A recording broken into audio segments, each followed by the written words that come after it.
Okay, good morning again, everybody. And this is our last session on step number 3, made a decision to turn our will and our lives over to the care of God as we understand God.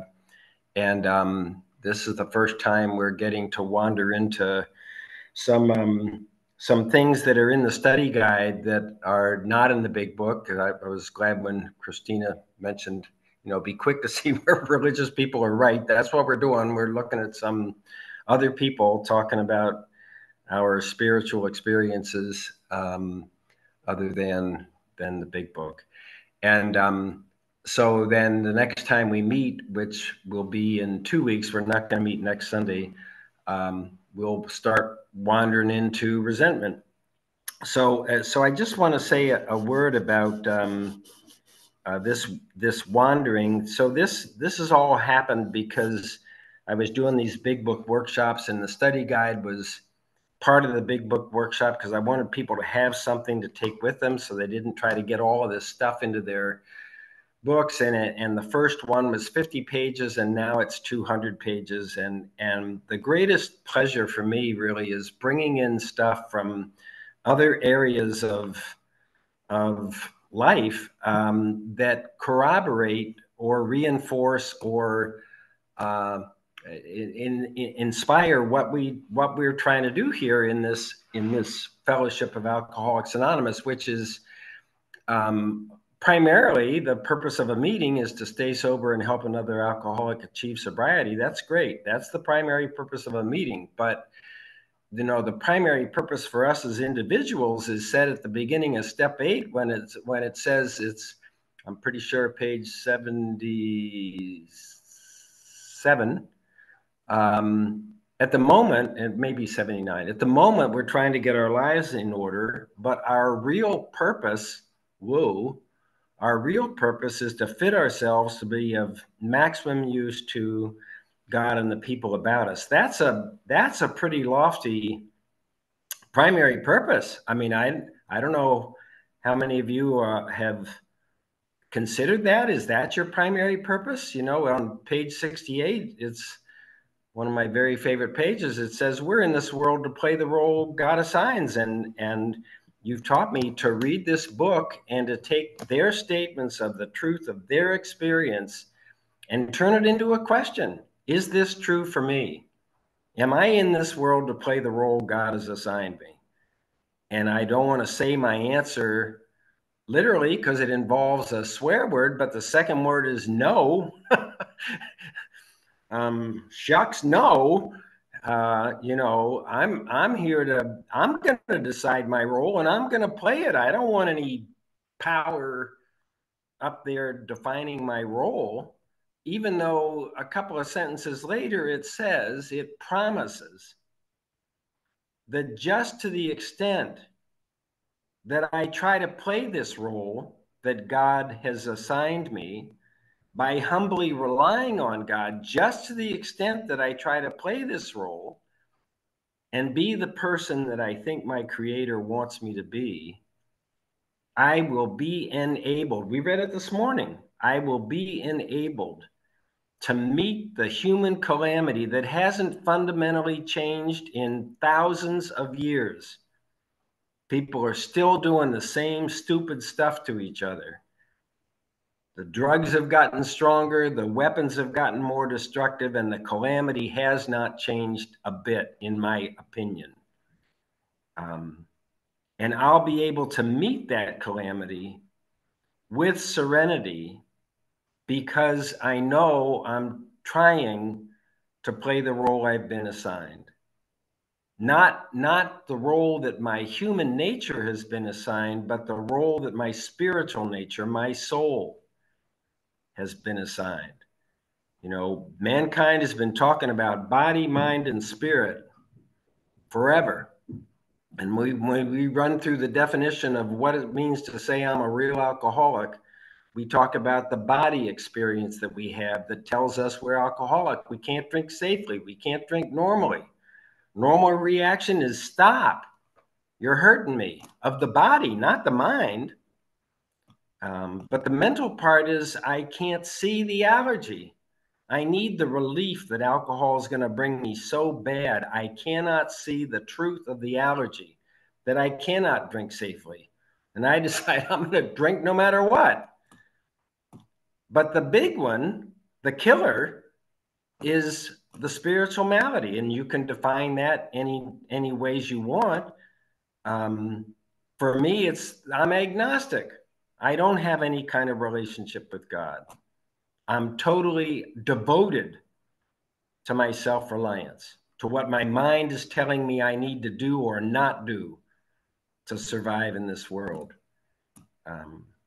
And the book says in many different places, no matter what, you're going to have to address this spiritual malady, or you're not going to stay sober. You may get sober, but you'll either be a dry drunk or you'll be going to something else to get you some relief from the tension you feel inside. Later on, when we get to Chuck C's 3 things, we're going to talk about that tension, the tension inside of trying to reconcile an insane world to my spiritual truth or my spiritual reality. Okay, now I've wandered all around. So today, I know what I was trying to say. So there's a lot of stuff in this study guide, and all you got to go to wttbb.com. That stands for wanderingthroughthebigbook.com. And right across the top, you'll see introduction, study guide, sessions or something, and how to join our sessions. And this whole study guide is on that website. And as long as you're capable of selecting a PDF and then asking your printer to print the PDF, you can print this stuff and do whatever you want with it. I'm an old school paper guy. I like paper. I've tried Kindle, and and Robin loves Kindle, but I like to see the book. I like to hold it.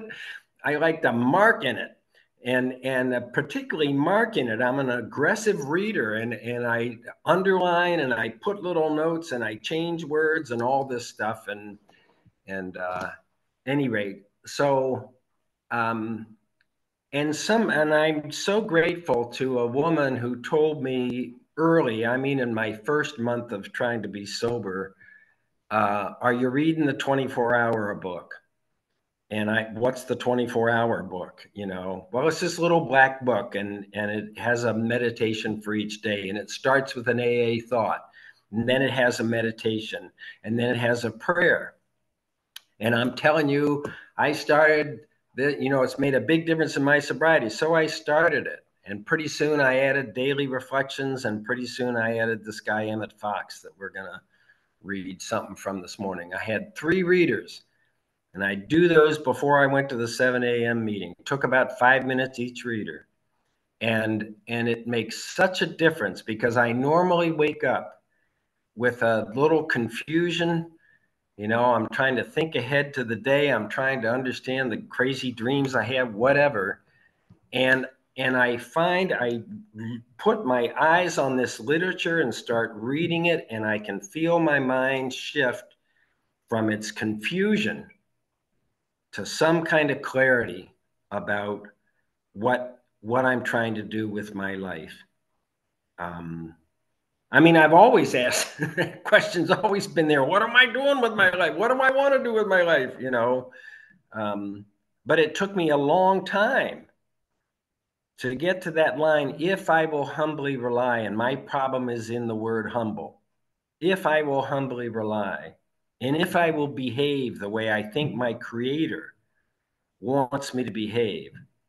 And I like to reference that line, show me the way. We ask our Creator each morning in meditation, show me the way of patience, tolerance, and kindness and love, because I'm not going to get there on my own. I can wish it, but the book says I can try as hard as I want, that lack of power is my dilemma. I can wish to be patient, tolerant, kind, and loving, knowing it feels better than being impatient, judgmental, selfish, and frightened, the opposite of those 4 words, but I can't do it. My personality is stronger than my willingness to be the other way. So I'm just trying to say this literature and the pieces we're going to look at this morning, for me, I have a powerful spiritual experience reading this stuff. It makes a difference. And my mind shifts from all the ego-based crap to what I think my life is really about. And so today I'm trying to, I haven't said this yet, but I really thank you for being here, because I don't get to do this stuff, and you can't bring this stuff into a meeting of Alcoholics Anonymous, but these have been important things for me. So we're going to start with one that does come from the book. And so in these sessions, we read number 3 says, if you were as seriously alcoholic as we were, this is the bottom of page 25. We believe we have but 2 alternatives. I think I've got 1,000 choices, driven by 100 forms of fear and all this stuff. I think I got choices. This is saying, if you're a real alcoholic like me, you only have 2. One is keep doing what you're doing, as miserable as you are, and go on to what it calls the bitter end. The bitter end, that's a nautical term. The bitter end is the part of a rope that's fastened to something. That's the bitter end. Trying to blot out of your mind, distract your mind from how hopeless and miserable you feel. What's a vision for you? Terror, bewilderment, frustration, despair. All the stuff we're all trying to ignore. I don't want to feel that stuff. That's one. Go on to the bitter end. And 2 is, well, it says accept spiritual help. I've modified the second line to say, ask our Creator each morning in meditation to show us the way of patience, tolerance, kindness, and love. That's page 83, before, by the way, the 9th step promises. Okay, so working off of that, this first selection that I asked you to print, that none of you did, most of you didn't, it's in step 1, it's pages 11 and 12, and it's called The Turning Point. I didn't say your, but I could have said your only 2 alternatives, and then in parentheses it says avoid and seek. Now that started with pages 67, 68, and 69. Each of those pages, 69 is about sex conduct, 68 is about fear, 67 is about resentment. Each page says, do not do this, and instead do that. And if you can train somebody in early AA to understand that, you will dramatically increase the chances that they can stay sober. What takes people out of here is resentment, fear, and remorse. That's what turns people away from AA.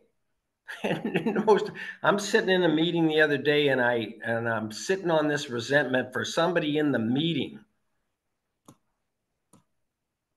And boy, I had to say, it was like, here's Captain AA sitting in a meeting hating on somebody, unable to do what the book says to do.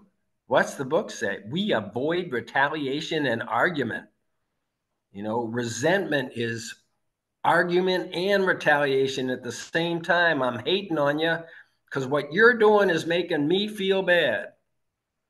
We'll talk about it next time. It's the first lie of a resentment. I'm miserable because of the way you're acting. It's not my fault. It's your fault. If you would change the way you're acting, I could be happy. Page 68, we avoid apologizing for God.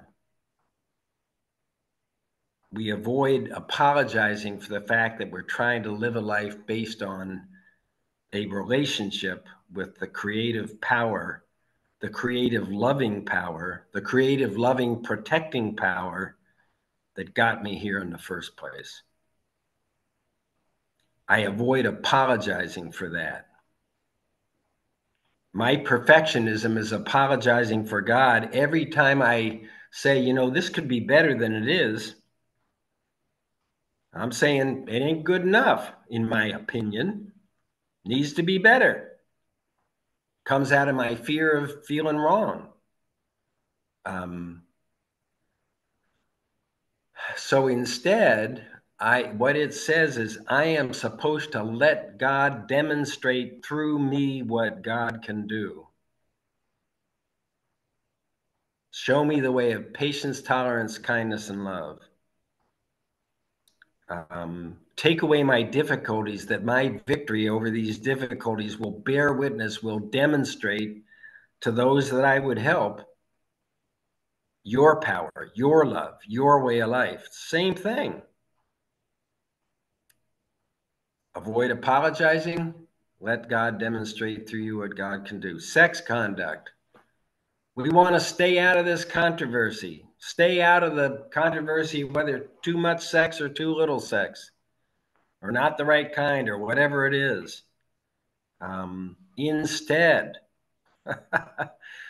it's like ask God to mold your ideals and help you live up to them. Whoa, way back there in step 4, it's throwing step 11 at you. Step 11 is praying only for knowledge of how you want me living here in this world. And please give me the power to carry that out, because I can't do it on my own. I can't do it based on my own ego, human personality, thinking power.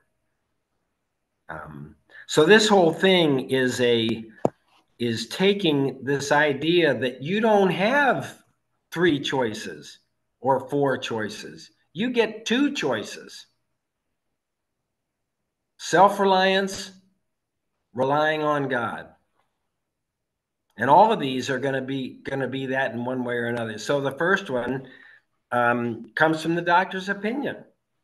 Alcoholic torture or abstinence. That's it. Self-centered selfishness or altruistic service. That's it. I'm either thinking about me or I'm trying to think about you. Coming to scoff, remaining to pray. One of my favorite frickin' lines in the whole book.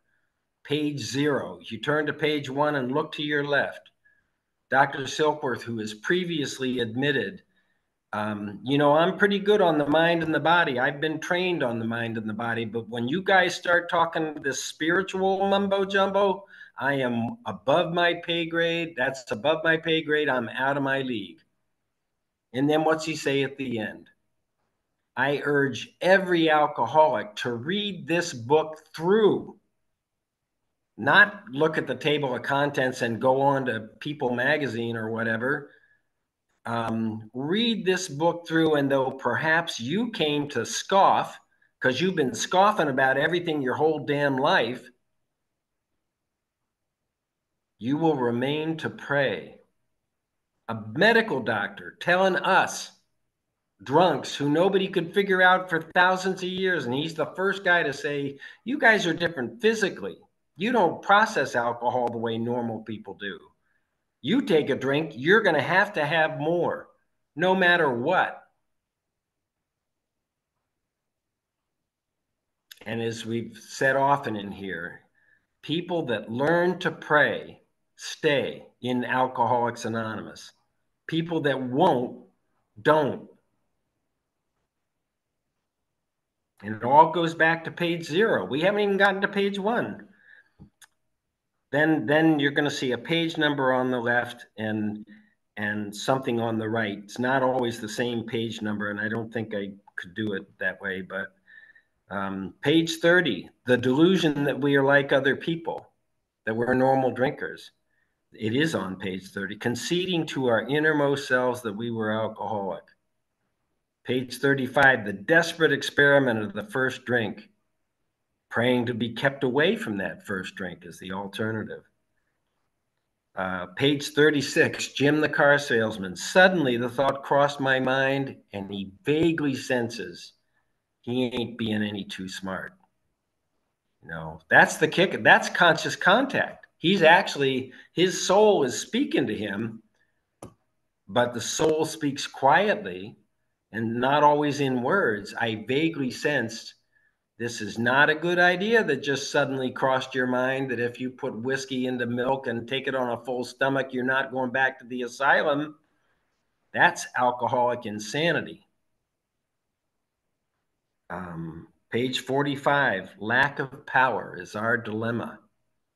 What's the alternative? Finding a power by which we can live. We find that power through prayer, meditation, meetings, service, one-on-one work with each other. But the whole thing, if it doesn't involve prayer and meditation, good luck. We talk about people balancing the triangle: unity, recovery, and service, meetings, one-on-one work, service commitments, thinking about somebody else. And it's in this circle of prayer and meditation. You avoid prayer and meditation, good luck. I'm sorry I'm being a smart ass today. 49, believing our own thinking. Guilty as charged. I've been believing my own thinking all my damn life and thinking I had a good thinker. And when somebody would say, don't believe everything you think, anything you think, don't believe everything you think. What? You got to be kidding. Believing my own thinking. And then the alternative, it's on page 49, asking to be my creator's intelligent agent. A whole different way of living. Page 55, calamity, pomp, worship of other things, as opposed to the fundamental idea of God within. Okay, I'm going to move on, but 58, holding on to these old ideas. I not only can't let them go, I'm trying to prove they're good old ideas, just like the good old boys. Pray for relief of bondage of self. That would be the alternative. Page 60, run the whole show. Page 68, play the role God assigns. Okay. No, I'm going to do these. I'm not going to do page 2. Okay. Page 61, victim of the delusion that I can wrest satisfaction out of life if only I manage well. Whoa. I've been a victim. I'm 77. I would say I've been a victim of that delusion for at least 75 years.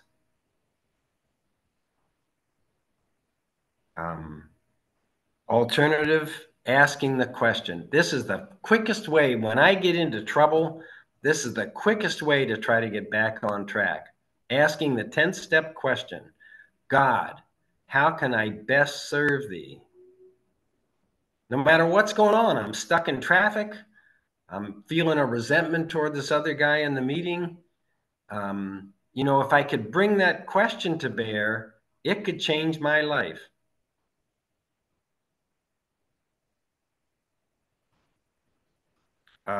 Page 62.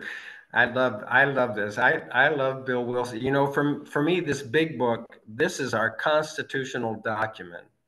And I want to do everything I can to protect and defend it and pay attention to what it says. And I've found a couple of things that, well, most all of it just gets truer and truer. Page 62, we are extreme examples of self-will run riot, and we don't think so.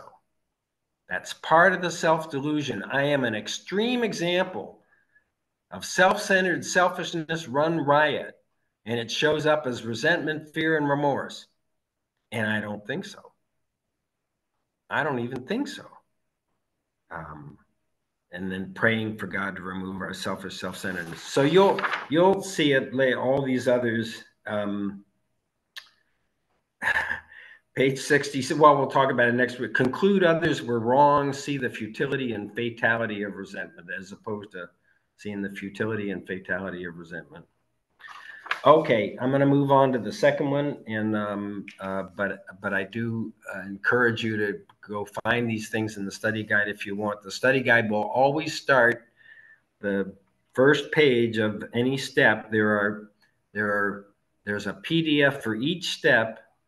There's a PDF for the introduction, and there's a PDF for uh, resentment, fear, and remorse, or selfish self-conduct. So there wind up being 15 PDFs instead of 12.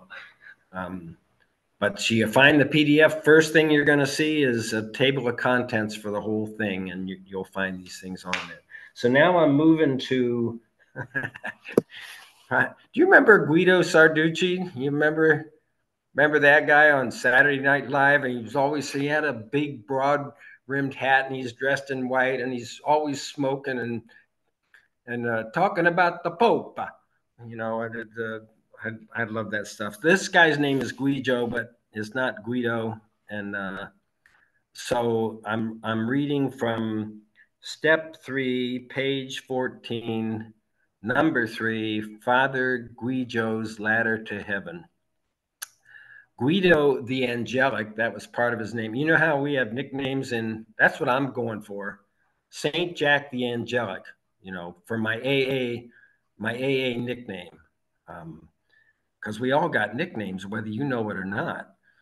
Uh, Guido the Angelic was a Carthusian monk. I can't tell you the difference between a Carthusian and a Benedictine, but there are a whole bunch of, or Franciscan or Dominican.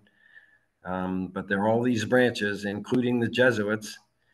In Grenoble, France, late in the 12th century, I get such a kick out of reading. You know, I'm deep into the spiritual exercises of St. Ignatius. This is 500 years ago, and this guy understands human nature better than Freud or Adler or even Jung. It's just remarkable how he understands human nature, even though it's in these archaic words. Grenoble, France, late in the 12th century, he wrote a letter to a fellow monastic dealing with his 4-rung ladder of prayer. The lowest, rung number 1, sometimes called Lectio Divina. Lectio Divina is either hearing spiritual words or reading spiritual words and trying to take them in and understanding. The receiving of spiritual information through reading or listening or even singing. This required a methodical, open, receptive, and attentive manner or attitude. And then I put in bold type read. So what you're going to see, there are 4 bold words: read, reflect, respond, rest. These come from centering prayer. And what you're going to see later on is AA adds a 5th rung, because our 5th rung is act or serve or do something. We're not allowed to rest. You know, faith without works doesn't mean anything. So they can rest, but we got to act. We got to do something. Rung 1, Lectio Divina, this read. Rung number 2, sometimes called discursive meditation. I don't know what discursive means. Was the digesting of or internal processing of the teaching, the information received through rung number 1. We would say coming to an understanding. You know, step 10 says this brilliant thing. After you've entered the world of the spirit, your next function is to grow in understanding and behavioral effectiveness. Grow. And it's mental and action oriented as a result of our spiritual connection. Let's see. So that's reflect. The rung number 3, he called prayer the heightened desire for union with God. Respond, we call it conscious contact. And then this wonderful line from page 128, like a gaunt prospector, belt drawn over the last ounce of food, our pick struck gold. Joy at our release from a lifetime of frustration knew no bounds. A beautiful line of an experience of conscious kind. It goes on to say a profound thing, which we'll hit later in this stuff. Rung number 4 was called contemplation, abiding in the non-dual experience of union with God. This is not verbal prayer. This is feeling the presence of God and feeling your unity with that. let's see, abiding in the non-dual experience of union with God in which the weary soul is finally healed. Rest in God's presence. This is highly improved conscious contact, enlightenment, or a deep spiritual awakening like Bill's hot flash. You know, it's so important, I think, to recognize the necessity of the spiritual appendix because it's just so well expressed. We all think we got to get this hot flash before we can proceed. And the spiritual appendix says, yeah, I know, we understand you had that impression. The fact is, this is a gradual thing. And that's why step 12 ends with practice this stuff. You know, we've talked a lot in here about practice is the key, it's a key word. That's part of humble reliance, is being willing to try something new that I can't do because lack of power is my dilemma and fail and accept the failure and try again under faith that if I will do what they said they did, I will ultimately experience serenity or be enabled to match the calamity with serenity. Never promises us the calamity is going to stop. It just says I'll be able to meet the calamity with knowing I am okay. In fact, it's more than that. My soul, my body mind's gonna stop. My soul, I firmly believe, was here before this lifetime and will survive this lifetime. But I have been so obsessed with my body mind experience that I can't feel it. You know, I'm trying today through the use of literature and meetings and working with people and prayer and meditation to live more for my soul than for my body and my mind because I'm an old man and I know my time is limited. So why should I invest in my body mind experience when it's going to stop? You know, why not invest in my soul's experience because it's going to keep on going? And I have no idea why it's here. That's the real mystery of step 11 for me. You know, why is my soul here? What does it want me to do? What is it here to learn? Forget, you know, it's why St. Ignatius says this stuff in the very first part of the spiritual exercises.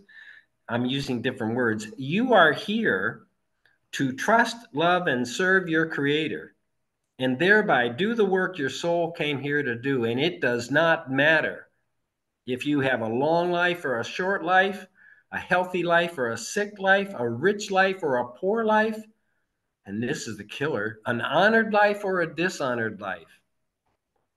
Really? That doesn't matter.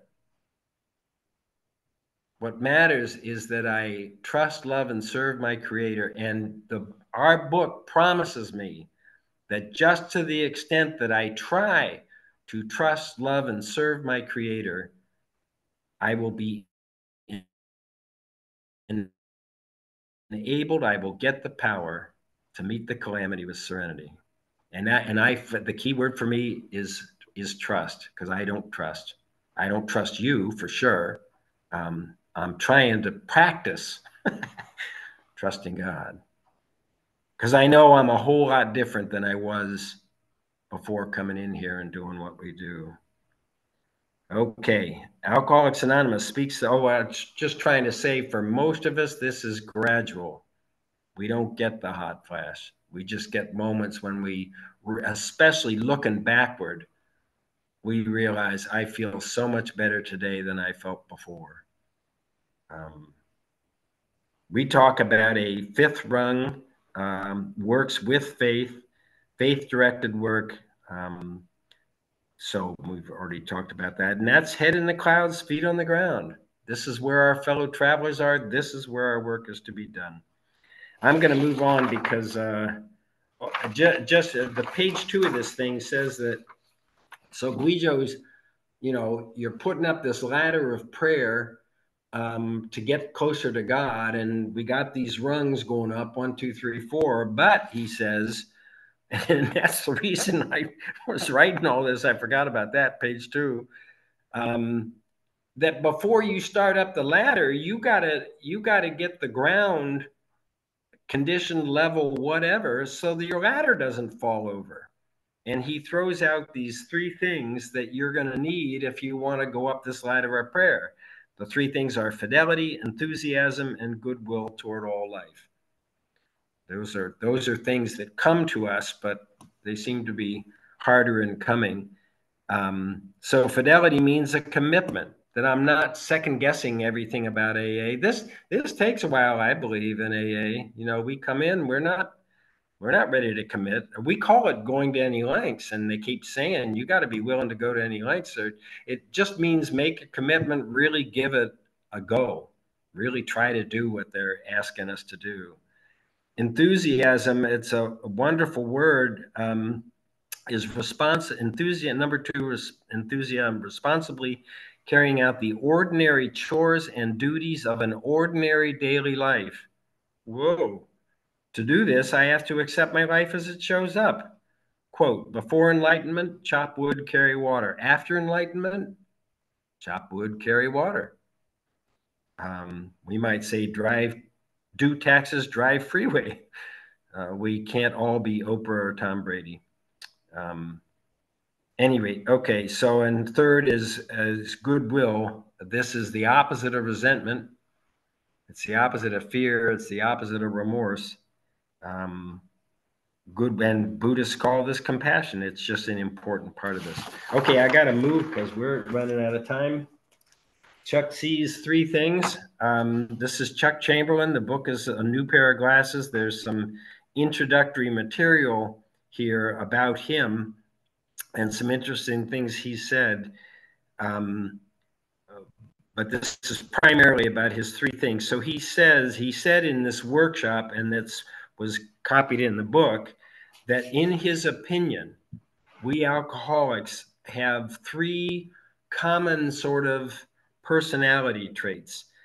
Number 1 was we have a greater capacity for feeling than most human beings. We are emotionally immature, yes, but part of the problem is that we simply feel things more deeply than most. We are highly sensitive people. I'm a sensitive alcoholic. You hurt my feelings. Number 2, we have a deep interior awareness that life is supposed to be a big and a good and a beautiful, loving thing. Our book says deep down in every man, woman, and child is the fundamental idea of God. Somewhere down deep, we know that our lives are indeed a miracle and that it is about love. But that's not what we see. That's not what I remember the dining room table and things. I was the second of 5 children, and the meal would start off okay, but somewhere, I have both my parents were alcoholic, but somewhere it would deteriorate into dreadful behavior. And there was some part of me that said, it's not supposed to be this way. It's not supposed to be like this. And what I experienced was far less horrendous than what a lot of us experienced. But I'm telling you, I knew somewhere it's not supposed to be like this, and yet I lacked any kind of power to make it be any different. He said, I knew when I was 6 years old that life should be like it is now. My insides proclaimed it, but I looked at it and it was cheap and it was dirty and it was ugly. I could not integrate myself into the life around me because I didn't like it. So, and then the third one, we are relentless perfectionists. We want things better than they are. We idealists with terrific drive. We can't reconcile the thorniness of our lives with this fundamental idea of a loving creator within. We can't live in this tension. We want things to be better, but we don't know what to do. We set goals for ourselves. This is quoting him, we set goals for ourselves that we cannot attain, and we are forever disappointed in our own performance. It makes us demand more of those around us than they can possibly put out. It's a killer until we learn how to live with it. So what I was trying to say, allude to before, was this creates a horrendous inner tension, right? Inner tension between life as I somehow fundamentally feel it should be and life as it's showing up, and my relentless desire to want life to be better. You know, I've been plagued by 4 questions all my life. How did I get here? What am I supposed to do while I am here? What's going to happen when I die? Those don't bother me anymore. The 4th one, why don't I feel better than I do? You know, recognizing that I'm not feeling it. I'm not feeling love and goodwill and enthusiasm for everybody. I am so much more than I used to, but don't tell anybody. Just some other things that he said, and I'm not going to get to Emmett's Wonder Child, but I've never had a sponsor. Can you imagine? Of course, the book doesn't use the word sponsor in the first 164 pages. I've never had a sponsor in this program, never.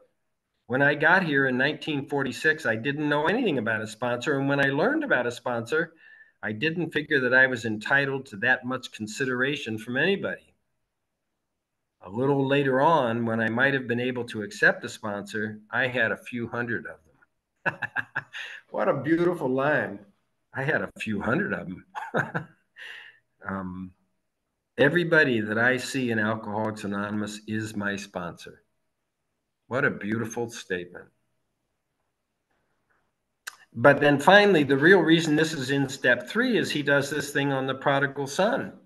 And he says that story does more to explain everything. Then he tells the story of the prodigal son in his own language because, quote, it does more to explain me to me and you to me and our relationship to God than pretty nearly anything I've read. That's a pretty strong statement coming from one of our saints. And as the prodigal son awakens with the pigs, he realizes that the servants in his father's house have a much better quality of life than he does as the result of his living on self-reliance after asking for his inheritance. You know, the prodigal son, now there's an extreme example of self-will run riot, and he doesn't think so. Not me, but he is. So he makes a decision. I will arise and go unto my father and ask to be a servant in his house. Now, if you just substitute God for father, that's what this is saying. Once I've admitted that my self-reliance has failed, and I make a decision, a 3rd step decision, to try to go to my creator and ask to be a servant in his house. God, how can I best serve thee? Thy will, not mine, be done. These are thoughts which must go with us constantly. Okay, so I'll just read this last thing. So after bottoming out, sleeping with the pigs, Chuck says, this is our 3rd step decision, the decision to turn our will and our lives over to the care of God, that we are better off asking to serve our creator than using our self-reliance to try to benefit our ego personalities, our bodies and minds. Finally, our higher power will welcome us home and celebrate our homecoming, even though the older brother cops a resentment. Okay, well, happy Thanksgiving to everybody, and I hope you have a wonderful time, and we're going to stop this recording, and we're going to have some open discussion.